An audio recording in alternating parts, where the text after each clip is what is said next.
Hello and welcome to another Agrorganic webinar. I'm Frederik, and together here in the studio I have Jeppe, our crop consultant. And yes, Jeppe, maybe you would like to introduce yourself. Who are you? Yeah, I'm Jeppe. I'm here, the new guy here in Agrorganic. I started in April after 10 years in Eastern Europe, 2 years in Romania as a farm manager, and 8 years in the Baltics in Estonia as farm manager. So you have plenty of practical hands-on experience with the everyday challenges of farming in Eastern Europe. And I'm very happy that you're here today. And today, Jeppe, he will talk about our recent crop establishment trials we've been doing in both rapeseed and wheat. And I'm very excited to hear this story, Jeppe. Yeah. And we'll talk about it. share the screen and get going.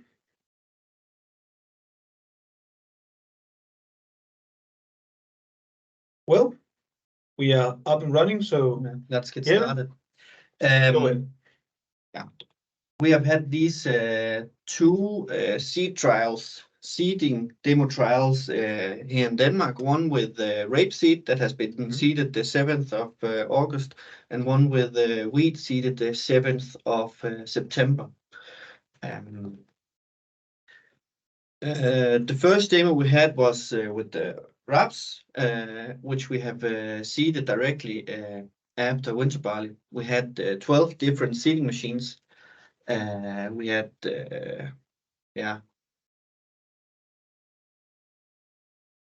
single grain seeders, 2 of them. We had 4 strip till seeders. We had 2 direct tine seeders and 4 direct no-till disc seeders as well. Yeah. The single grain seeders or precision seeders, call it what you want. It was the Verstat Tempo and the Amazon Prasea, and the special thing with this is it's like for every 10 centimeters it has seeded a rapeseed with a 50 centimeter gap. Yeah. And then we have our strip till seeders, our Sumo DTS, our Clayton and Farm and Falcon and Horse Focus. A time that deep cultivate in front of the how do you say that, the seeding unit. Yeah. Yes. Our no-till tine drills, Amazon Condor and the Virka. The only difference with these two is that the Virka has a disc in front of that opens a little bit up for the seed and cuts out the straw a little bit. Yeah. No-till disc drills, Novak, Bednar. The Bednar is like a normal disc seeder, but we didn't use the cultivation discs on it. So it was just to see how it worked with the other ones. Horse Avatar and Amazon Zeros. Yes. Our goal in our establishment was to seed the 35 plants per square meter in our winter barley field. The straw we had removed, and the precision seeders, they should only seed the 20 plants per square meter. The fabricants were only allowed to bring no-till and strip-till seeding machines. And also we would like to see the difference when we seeded it to give it 100 kilos at 21,310 NPK to see the difference with and without. Yeah. Mm-hmm. Okay. How did it go? We had, unfortunately, we had 2 machines that we reseeded, and it was solely because of too deep seeding of the winter raps. It was seeded maybe 5-7 centimeters. Those 2 very machines, deep. very deep, and it was a very wet period as well. So it didn't end well for those 2. In general, we see that the the strip till machines had a better germination. We see that we have a better, after 1 month, we have more plants per square meter when we give fertilizer than without. We see that the poorer seed bed or management with the seeding machine, the bigger effect you have with the starter fertilizer as well. Okay, yeah. So yeah, So in challenging conditions, more important with the seedbed fertilizer. exactly. Yes. And Yes. Maybe you could walk us through the results here. You should be able to see the mouse now. yeah, now I can see the mouse. Yeah. Yeah, we have the better stat tempo. The Yeah. goal was to seed 20 seeds, and we have afterwards we also how to say, controlled that they didn't like try to cheat us, the different seeding guys, so their results would look better. So we controlled it afterwards. Yeah, so it's corrected for the actual seed usage by the machine. So we know exactly how much the seed machine was using. Exactly. So yeah, we had some tendencies just that like the different fabricants would like to seed more because they already knew that this was not going to be so good, but everybody needs to do the same. Exactly. Yeah. Very important. Where does that tempo? Excellent machine, precision sheeted, looks excellent, nearly as a perfect. Plants actually seeded these 20 seeds per square meter. But yeah, after a month we only had 15 plants. But it's still okay as compared to the conditions. It was okay. And it's also one thing is the actually seeded amount of plants. Another thing is also that some of the plant can also be from predators and damage in that 1 month period. Yeah. Exactly. But it gives there's just more power in the plants. So there's existing more plants after 1 month if it have a little bit start fertilizer. Yes. Yeah. Amazon Passer. Also, it's nice machine, but it was just seeded much too deep. Like it was, I think they didn't change from mice to winter wraps. I don't know what happened, but yeah. The funny thing is to see that's like in the other machines, if you have with and without fertilizer, there's 5% difference, 3% difference. But if you have a very bad seed bed, then you are closer to 50-80% difference. It's interesting to see that it gives it the plants a lot more power. Oh, whoa.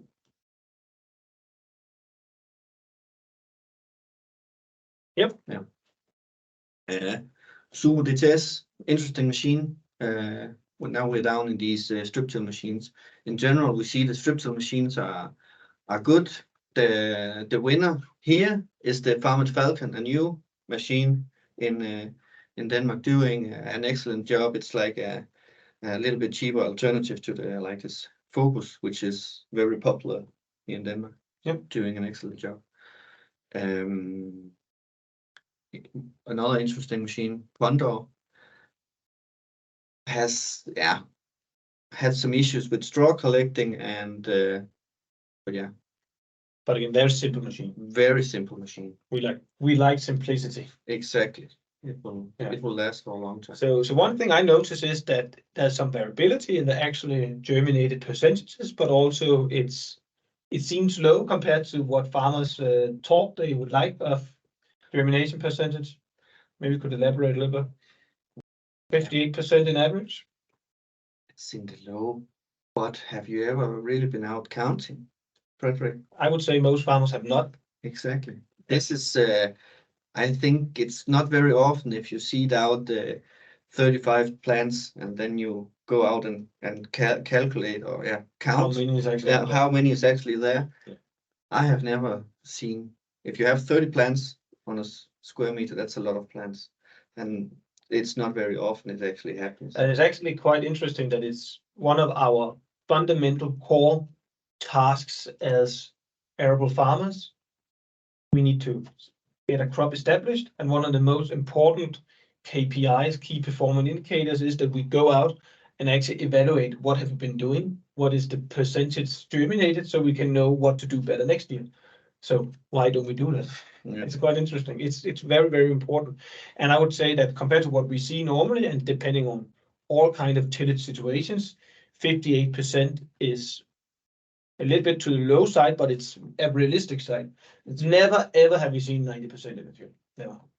Well, there's only one. And there's only one doing almost 90%, Yeah. and it can also be due to variability. So we have both the Falcon and the Focus very close to 90%, but in many field conditions, do not expect 90%, maybe 80%, maybe 70%, much more realistic. 7%, yeah. Between 70 and 80, that's more realistic, yeah. Right? Yeah. Yeah, how did you count it? After a month, it's like also to give a good indicator. You can always just go out and count, but here in Organic, we actually have a drone that can do the job for us to give a very good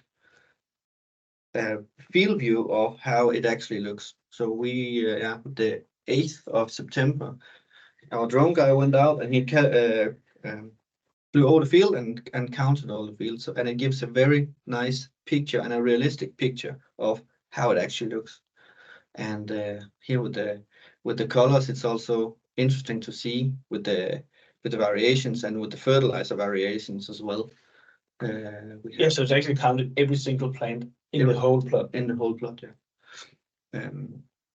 Very interesting to see, but yeah, in general, like we talked before, you can see with the colorization that the strip till machines is number one. There's also of course, the Versted Timber has done an excellent job, but we have calculated on it's counting on 20 plants. It was the goal to get 20 plants on that one and 35 on the other ones. So yeah, but yeah, the Versted did very well in the precision seeding parcel, and the strip tills has done an excellent job. The no-till machines have had issues with germination, and that's visible as well. But yeah, in the no-till area, we can see it's like the horse avatar did a good job. Novak was reseeded because it's too deep. too deep. Yes. All right. Here's this interesting thing with the mineralization, and to see the difference from no-till and strip-till. If you can see the picture on the left down corner, then we have this strip-till. It actually shows the both like with and without fertilizer, that picture, and there's nearly no difference. On the picture on the right side, it's very easy to see the difference between that it got 21 kilo nitrate together with seeding and without. Yeah. There's a huge difference. So yeah, if you are no-tilling, then recommendation is give it some starter fertilizer, or else it will. Yeah, so just because it's no-till seeding, you need the first 20 kilos extra compared to what you normally do. And it really shows what we see quite regularly is that there's roughly rule of thumb 20 kilos of nitrogen to the hectare of mineralization from doing sort of tillage compared to not doing tillage. Yes. Again, that was the exact difference between with and without the starter fertilizers. These in our trial here is 14%. Then we have this is a NDV map of our parcel in Enna with the wraps, and then we have our seeding machine trials, and then we have behind that we have fertilizer and seed trials as well. We have some interesting observations as well for this year. We had some seed trials with 15, 25, 35, and 50 plants established with the horse focus. All of them got the 20 kilo of starter fertilizer, and here in it was I believe these pictures are from October. Then we can see that for this particular year, 25 plants would have been excellent. When we go more than 25 plants per square meter, there's not enough room, and the plants grow up. And when the plants grow up, the heart of the plant grows up as well, and is very vulnerable for frost damage. So yeah, I like the 15 plants. Very nice big roof. Yeah. Strong, healthy plant. yeah.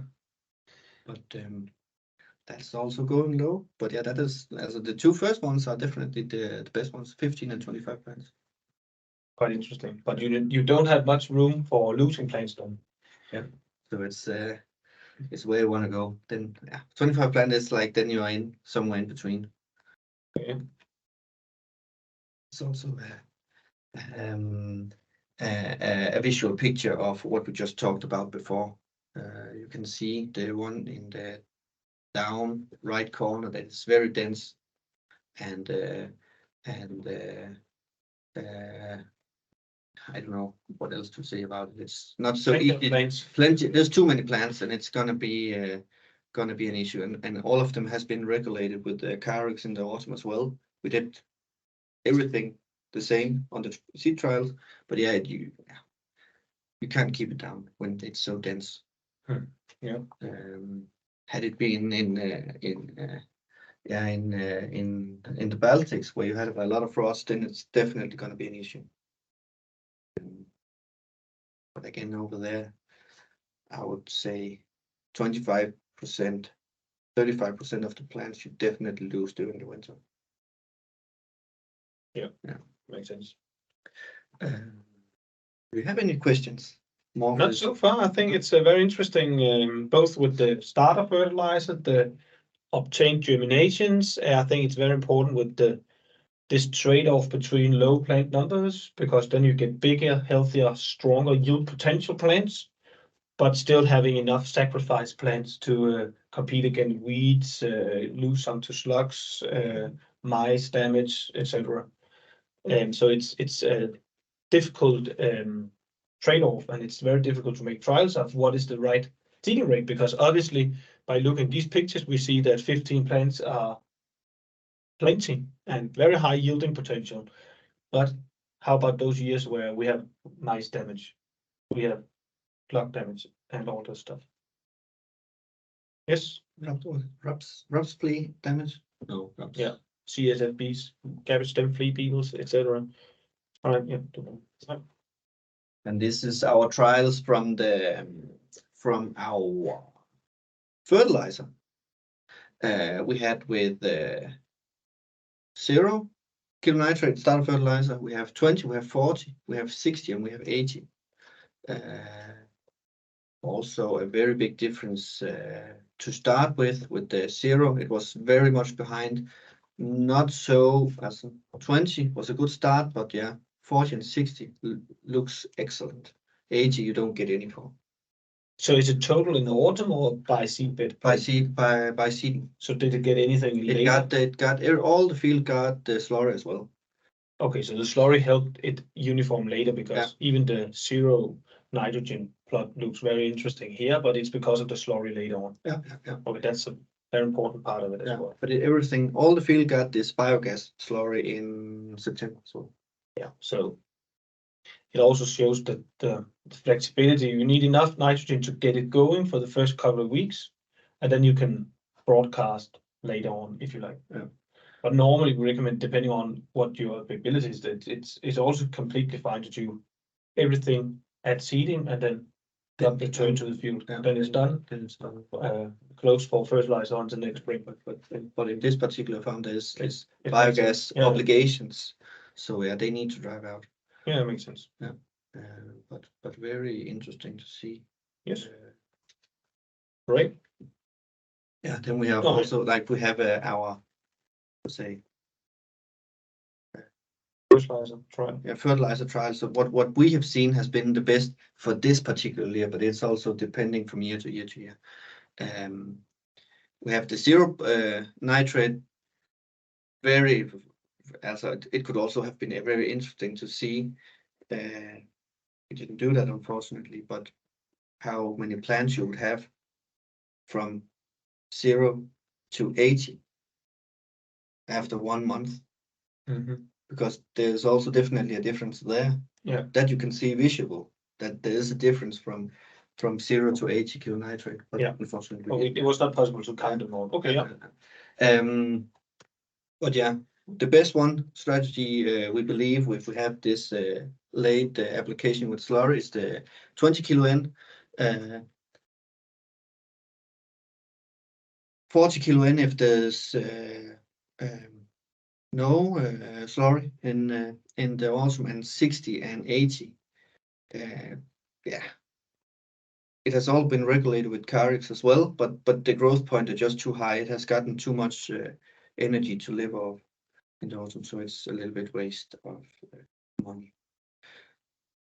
Yeah. Any question? No, just keep continuing. It's very interesting. I'm listening. Yeah. Then we have the nice temperature. yeah, it's the nice time. You knew that. Yeah, I knew this picture. Yeah. Maybe show. This is something I have not seen. I have not seen it in the Baltics. We had a lot of issues in Romania with it. Actually, not so much in the winter house, but I can remember always when the winter was over, then all the mice ate the winter wheat, and also up to harvest, it was also a big issue that they ate all the stupid mice. Yeah. But it's interesting that it's like an issue, and this particular farm has been plowing for the last 200 years, and then the first year they tried no tilling, then the mice were there. Impressive. That's quite impressive, yeah.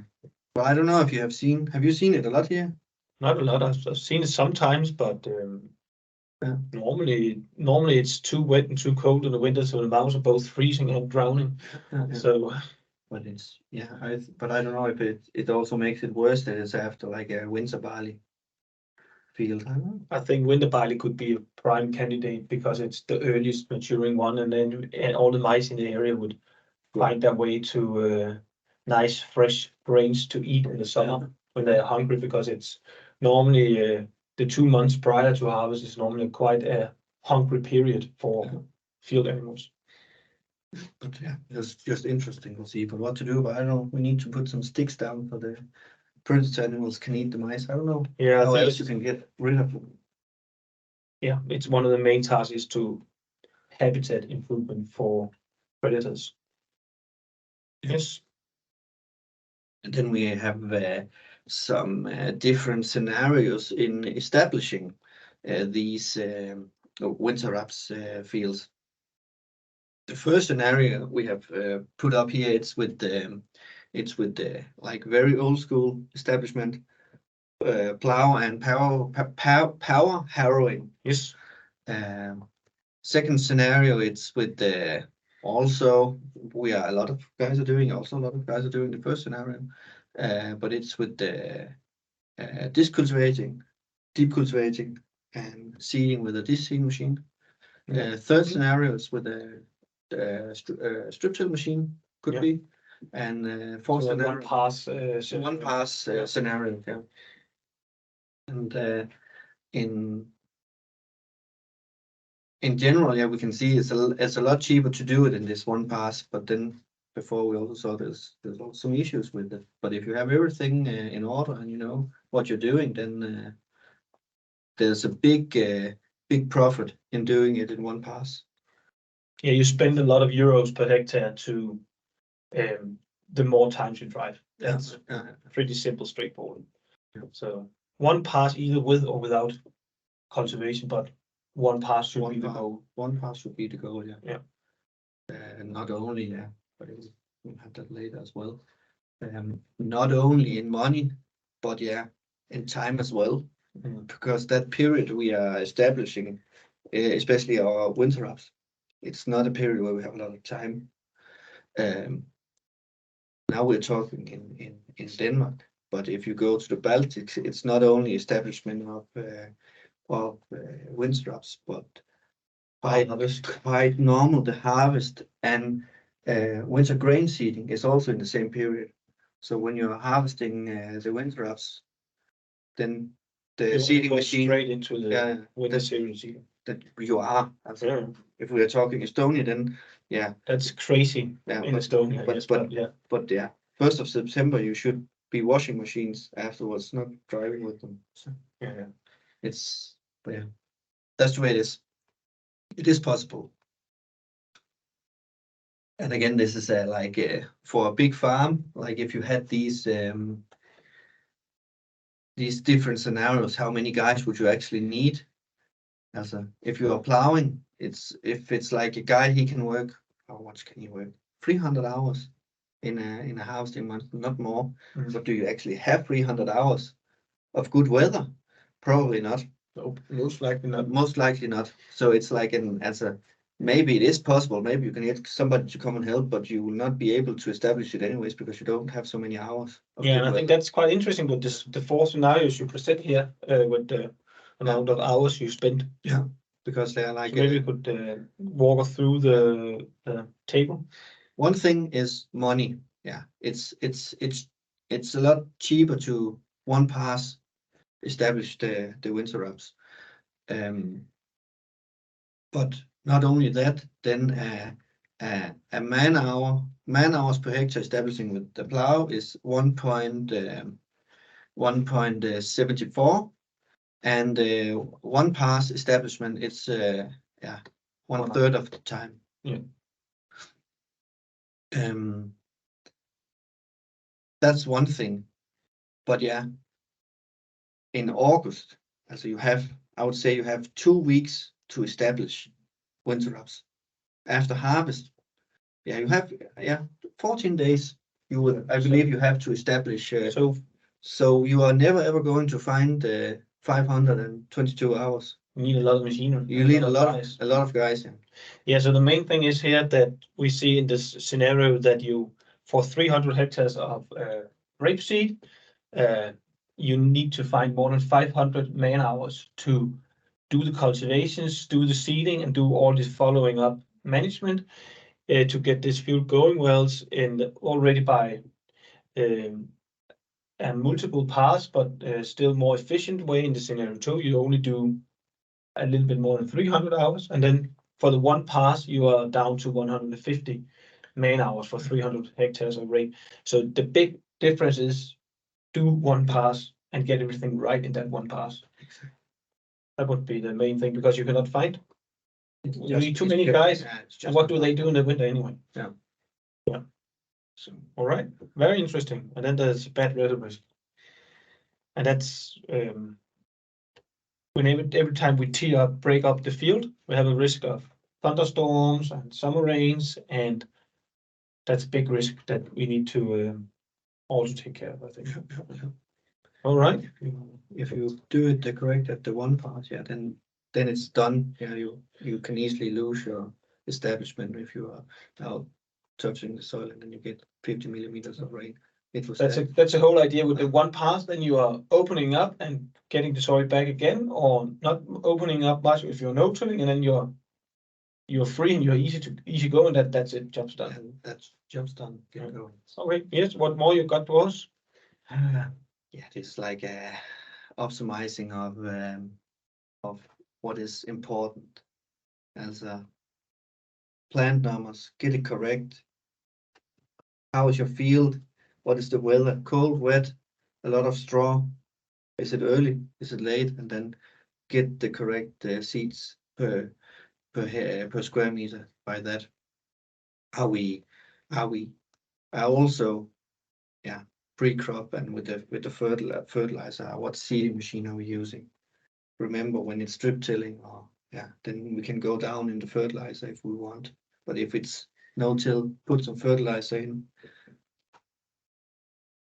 Look at the seed. How do we have a lot of straw? How's the seed bed? And then take how to say that into account. Yes. Well, very nice. That's about it. What we have for our oilseed rape. Then we had our second demo. Wow. Yeah, the wheat demo. The wheat demo as well. Yeah. Yes. It was in a very nice area here in Jutland. Yes. Near the coast. Again, we had different. We have a little bit some new seeding machines which we didn't have in the winter routes, but we also don't have our precision seeders. Unfortunately, they are not ready to be out making demos with precision seedings winter cereals yet. Yeah, but it will come. Yeah, it will come soon.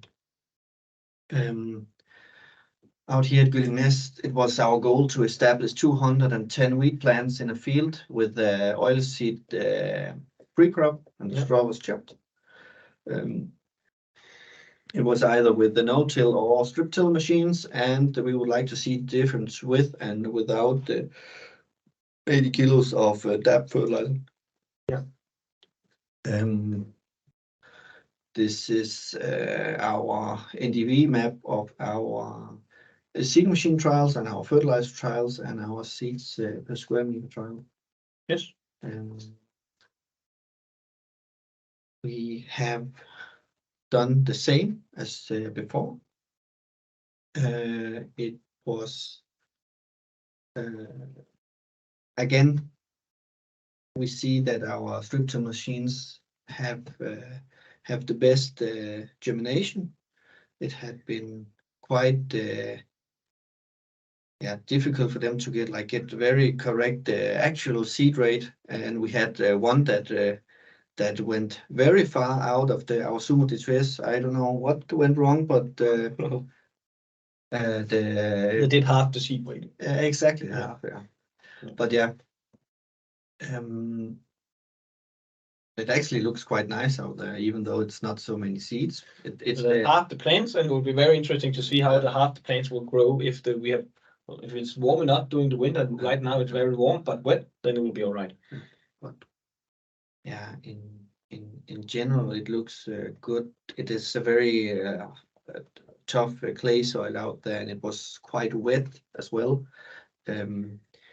The Clayton had an issue with it should have also the Clayton guy said it should have been rolled afterwards, but yeah, that's the Clayton way to do it, and I believe it would have been a little bit difficult because it has been such a wet autumn and going out rolling wet soil. Yeah.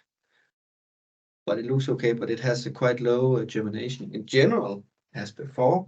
We see quite low actual germination. We are seeing from 60 to the best one 80% germination. But again, I think a lot of guys has not been out counting how their own field are looking, because this is also a general thing that it's Also, to be fair, it was wet the days before the trial, so it was in theory for trial work it was 1 or 2 days too close to the rain compared to what we would like in normal proper conditions. But definitely. But it's representative because no one ever sees every hectare in perfect conditions anyway. Nobody. So that's fine. Yeah. And again, like before, we see with and without this DAP fertilizer, we again see a difference in germination after a month, and the poorer seedbed or poorer management, the bigger effect the starter fertilizer has.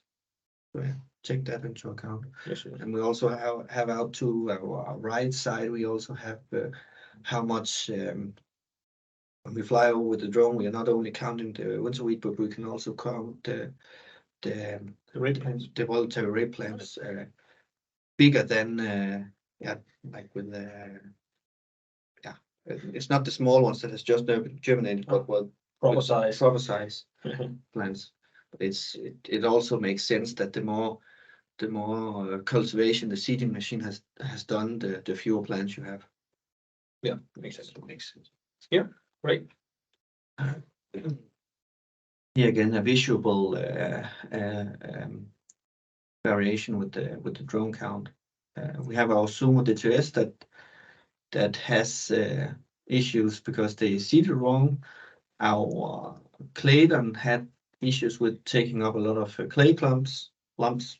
But yeah, we had issues with our no-till.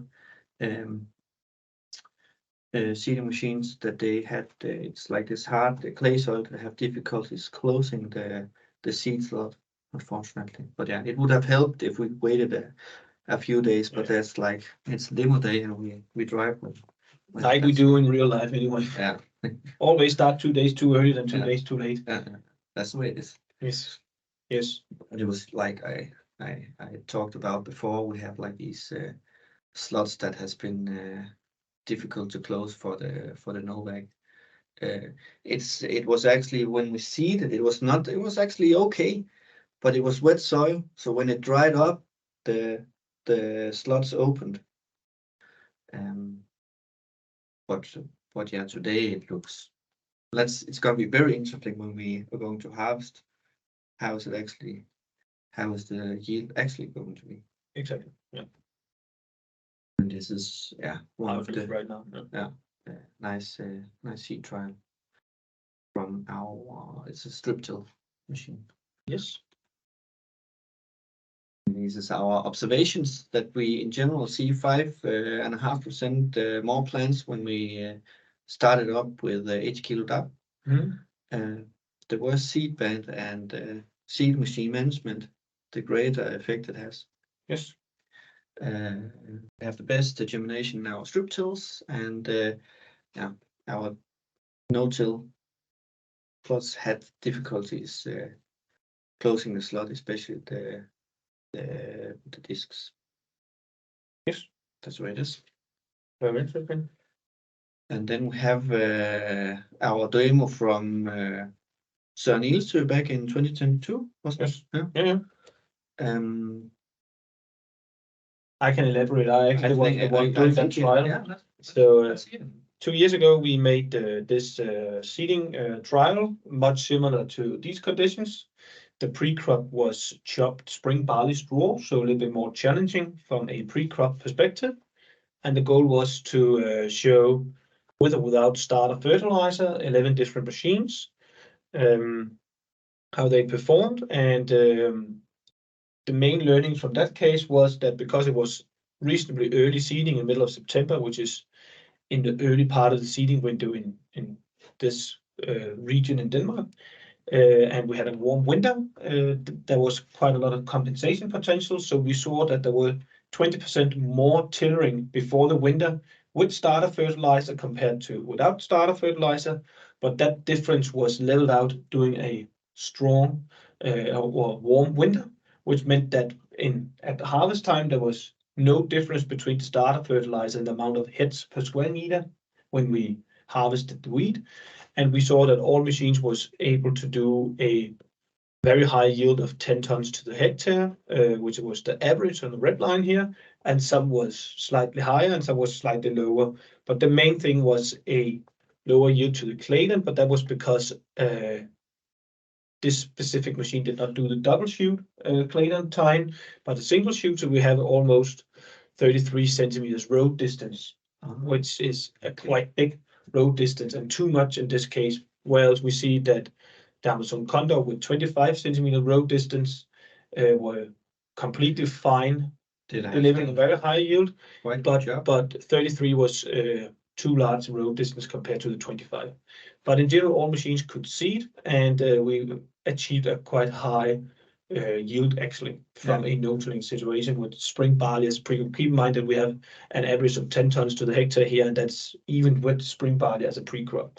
So very high yield conditions actually, and all machines could seed. And the main things for that is, again, if you seed early, you can do much. Your wheat will do and compensate much more than if you seed late. So the differences between the machines and the effect of the pre-crop and the effect of fertilizer would be then much more profound if we were one or 2 weeks later than our optimum seeding time. So seed early if possible from a wheat perspective, and you will be fine in most situations with the winter wheat growing. Was also one of the learnings. The comment that the Condor was also in the how it looks now. It's definitely looking the best of the no-till systems out. Goodness. Yeah, so they're very interesting, simple machine. So for wheat farming, The condor was a tine seeder, does a little bit more disturbance than no-tilling, proper disc no-till drills. But we can just see that every time we do trials with the condor, it's a very good trade-off of being cheap, being simple, and delivering high-yielding wheat, actually. Yeah. And yes, Interesting machine that we have. Like, interesting. It has never been like that kind of machine has never been like been driving in Denmark, and it has been driving in the US since the 70s. yes. Yeah.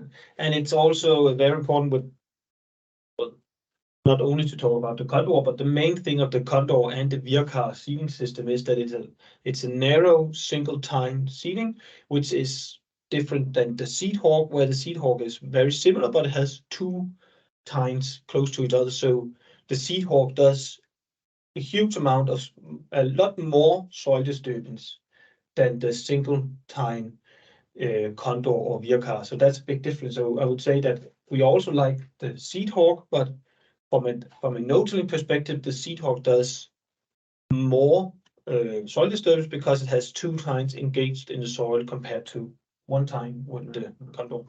That is the main difference. Yeah. And that was some pictures. Yes.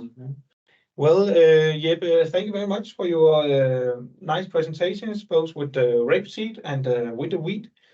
I think we have covered quite a lot of stuff. Is there something else you would like to elaborate here as final closing remarks? It's gonna be interesting when we harvest everything in the summertime. Yeah, we have a lot of harvest trials to do. Yeah. And yield mapping, and it's gonna be very interesting. Yes.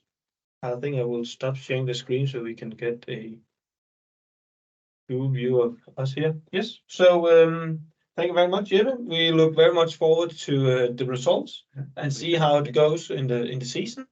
And I'm pretty confident that when you talk with us, we will also remember to talk about it. Otherwise, shoot us an email or call us, and we will talk much more about the results and where this takes us. Yeah. So thank you for following this webinar. This has been an agrogenic webinar covering seeding systems, both in rapeseed and winter wheat. And this is part of our continuous drive to help you ease the transition towards regenerative farming principles, because here at Agrogenic, we change farming for good. See you another time. See you.